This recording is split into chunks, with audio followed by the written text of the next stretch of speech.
মই এটা স্বৰচিত কবিতা পাঠ কৰিবলৈ লৈছোঁ। কবিতাটোৰ শিৰোনাম দেউতা দিয়া বিদায়।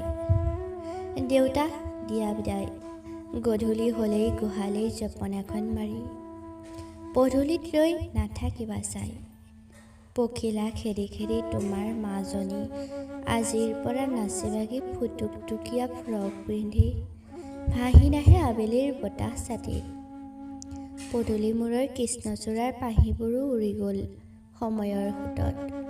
প্ৰকৃতিও হাৰ মানে দিনৰ পিছত ৰাতি হয়।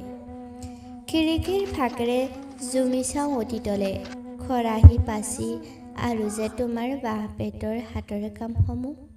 পীৰাখনত বহি আঁঠুত মূৰ গুজি তোমাৰ কাষত, আয়ে দিয়া গুড়ৰ চপৰাৰ চাহবাতি লৈ অপেক্ষা নকৰোঁ।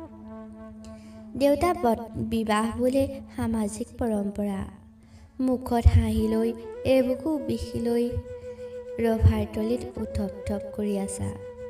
আলাসৰ কন্যা, মোৰ জীৱনৰ প্ৰথম শ্ৰেষ্ঠ পুৰুষ তুমি, আনন্দ মনেৰে দিয়া বিদায় মোক।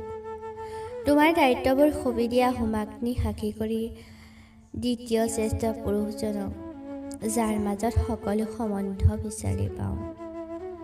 অজানিতে কৰা ভুলবোৰৰ বাবে তোমাৰ ৰঙা চকুৰ পিৰিকটিত জিলিকি উঠা মইজনীক ক্ষমা কৰি দিবা। মোৰলৈ যদি মনত পৰে, পঢ়াৰ টেবুলৰ কিতাপৰ জাপৰ তলতে ডায়েৰীখন আছে, পাতবোৰ লুটিয়াই চাবা।